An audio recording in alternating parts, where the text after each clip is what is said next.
Pak Primus. Ya, terima kasih pimpinan. Bismillahirrahmanirrahim. Assalamualaikum warahmatullahi wabarakatuh. Bapak Ibu yang saya hormati, Pak Purbaya, selamat mengemban tugas yang amat berat ini Pak, di sini.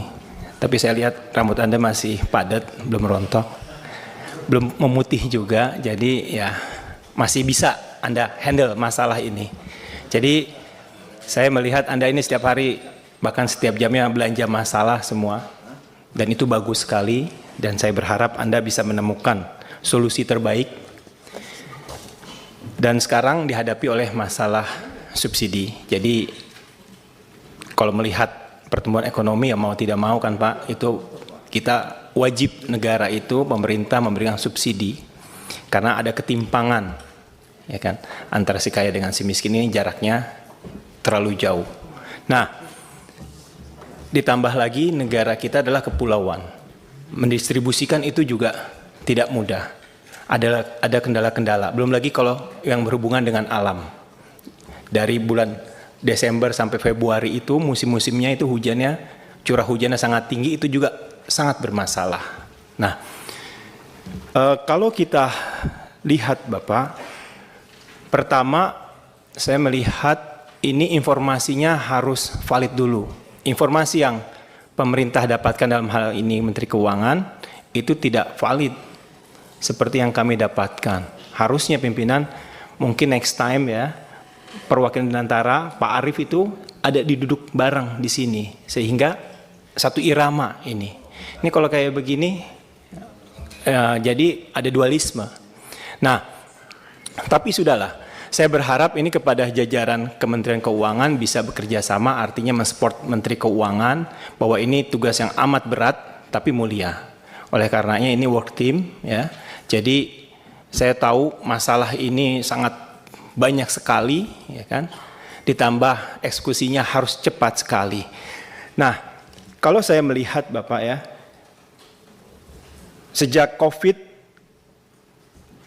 itu adalah yang tertinggi. Tahun 2022 negara memberikan subsidi. Terus setelah itu tahun 2023, 24, 25 itu 370, 386, 394 tahun ini. Nah ini kan artinya 2 kali lipat dari sebelum Covid Bapak. Nah saya tidak berbicara bahwa oh jangan di stop, tidak. Tetapi harus dicarikan solusi. Ya kan? Yang paling besar dari semua ini komposisinya adalah energi. Khususnya itu listrik, PLN, sampai 156.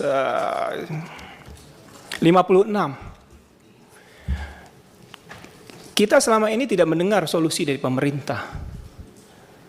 Solar cell Pak, di negara-negara lain itu sudah ada. Tapi ironisnya di negara kita itu dijualnya itu yang termahal Pak. Nah, Anda mau mengucurkan itu yang 200 triliun itu ya buat sektor real. Saya rasa itu bisa Pak dibangun. Teknologi dari luar, nah ini Anda tinggal arahkan. Dan dikasih insentif Pak. Pajaknya seperti itu dan lain-lainnya.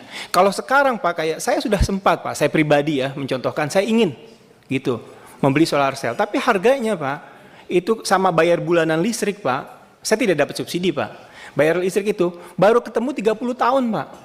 Dengan catatan itu solar cell-nya itu tidak rusak selama 30 tahun. Kalau 10 tahun oke. Nah ini menurut saya harus dicarikan solusinya Pak.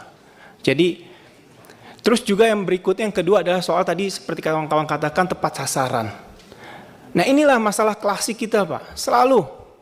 Walaupun tadi Pak Idrus juga mengatakan sebagai rakyat Indonesia semuanya boleh saja mendapatkan menikmati subsidi itu. Tetapi kan ada prioritas Pak. Nah ini dia. Nah sistemnya ini yang tidak canggih menurut saya. Teknologi sudah canggih ya. Semua masyarakat sampai pelosok itu sudah punya smartphone. Walaupun cara menggunakannya tidak begitu paham. Tapi kan sistem barcode bisa diberikan. Ini kan bisa dibangun Pak. Kris aja bisa Pak. Sampai bawah itu bisa bermanfaat, mereka tahu menggunakannya. Nah ini bagaimana caranya tabung melon itu yang 3 kilo itu pakai barcode kepada siapa? Kalau saya beli pakai barcode kayak begitu tidak bisa. Nah ini penting, ini salah satu contohnya. Terus yang berikut yang ketiga nih Pak. Ini kan sekarang harga minyak dunia masih di bawah 70. Saya mau nanya ke Menteri Keuangan yang baru ini, bagaimana kalau menghadapi kayak akhir tahun itu? Misalnya sampai $90. Ini kan membengkak semuanya. Ini menurut Pak Purbaya ini apakah masih ada fiskalnya masih aman, mempersiapkan dan lain-lain. Karena ini tidak bisa di stop. Ya saya berharap kita bisa mencari solusi yang terbaik dan saya berharap bahasanya itu tunggakan pemerintah kepada BUMN yang diberikan tugas melalui yang disebut dengan PSO itu bisa diselesaikan, Pak.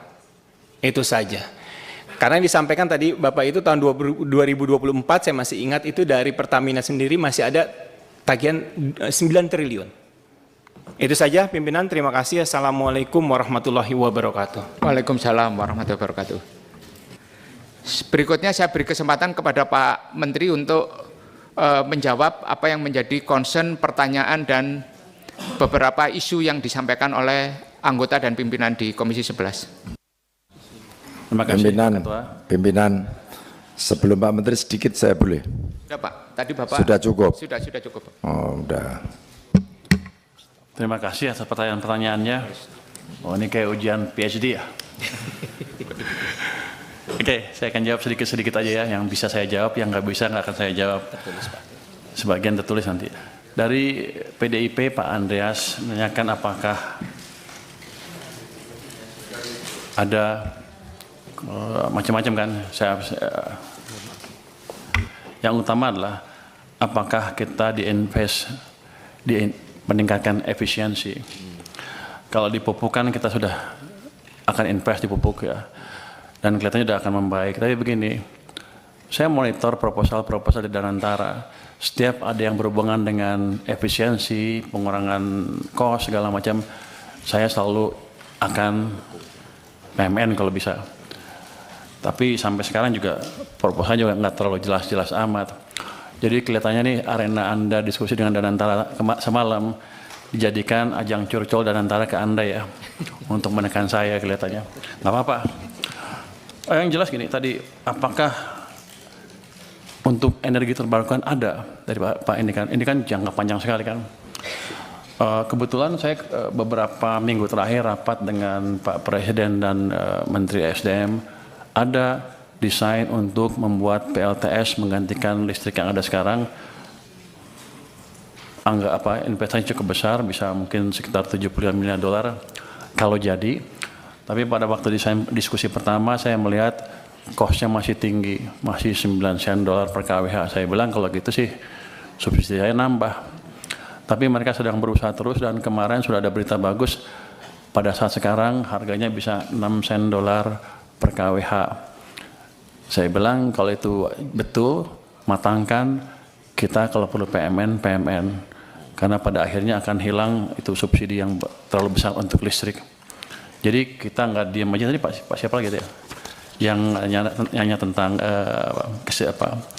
energi baru terbarukan. Jadi saya Pak Primus ya. Jadi saya selalu amatin semua proposal yang beredar di kementerian itu, setiap termasuk Danantara ya. Setiap ada yang bisa mengurangi biaya, kami akan ini secepatnya. Tapi kelemahan yang utama memang saya sadari juga di sini waktu ini saya kan baru minggu ketiga ya, yang nggak tahu semuanya sekaligus kan. Tapi saya tahu bahwa ketika mereka bilang ke saya subsidi ditendang ke tahun depan pembayarannya, maksudnya kompensasi. Kompensasi. Kalau subsidi kita bayar ya, yang kompensasi kita tendang ke tahun berikutnya. Maksudnya apa? Ada proses yang lama ini itu. Kan saya juga pernah di private sector kan, saya ngerti juga itu cost of capital untuk perusahaannya jadi tinggi. Tapi saya baru lihat beberapa 1 minggu terakhir lah. Ke depan saya akan percepat. Jangan sampai kita telat bayar lagi. Kalau bisa sebulan langsung bayar. Kenapa? Karena uang saya juga nganggur di BI itu. Kalau gitu kan masuk ke sistem cepat, mestinya Danantara harusnya lebih cerdas lagi. Kalau ketika mood saya seperti itu, langsung dia ngadap saya, minta apa. Ini kan enggak, dia ngadap Anda langsung kan, bapak-bapak, ibu-ibu. Padahal sama saya, teman, saya pengawas Danantara, awas besok. Kenapa mereka nggak ke saya? Lah ini kan penting Pak Menteri, ini Jadi ini paten kan ini. ini bagus gitu, ini bagus saya pikir koreksi seperti ini. Tapi yang saya dia udah tahu saya punya uang banyak, saya baru taruh cuma 200, masih ada 250 lagi di sana. Kenapa dia nggak ke saya? Jadi pada dasarnya begitu masuk akal kita akan ini cepatnya. Kita akan review proses yang tadi 3 bulan tadi, kelamaan menurut saya juga, yang memastikan bahwa program PSO kami tidak mengganggu cash flow dari perusahaan Pertamina dan PLN dan lain-lain. Tapi nanti saya lihat, kalau nggak untung juga awas. Kalau udah costnya diturunkan, jangan main-main mereka. Tapi yang tadi saya janji akan betulin tadi proses di sini kita akan percepat. Berapa lama Anda bisa betulin? Dulu itu setahun sekali Pak. Ya jangan setahun sekali lah. Dulu itu setahun sekali udah kita bikin 3 bulan. Yang nentuin siapa? Kita perpres. Kita yang nentuin. Sebulan selesai ya? Sebulan selesai Pak. Nanti kalau enggak dia saya pindahin. Ini alhamdulillah ini kalau Menteri Keuangannya bergerak cepat begini nih Pak. Wah, Kita bersyukur juga, ini Pak. Sebenarnya saya lagi mikir gimana ngeluarin uang itu, masih banyak di sana, masih numpuk.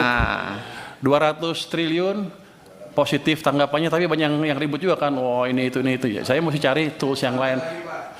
Jadi kalau tambah lagi daripada uang kita numpuk di sana, utangnya bunganya dibayar, impactnya ke ekonominya kurang. Saya nunggu sebenarnya penyaluran yang cepat apa. Makanya saya sisirkan tuh kementerian-kementerian. Saya ancam yang nggak bisa sampai Oktober nanti kalau Anda nggak bisa propose dengan clear seperti apa sampai akhir tahun, saya ambil uangnya. Nah kalau Danantara punya tagihan seperti ya langsung ngadap saya harusnya. Nanti saya tanya kalau rapat saya sebagai apa? Pengawas Danantara. Awas ya kan.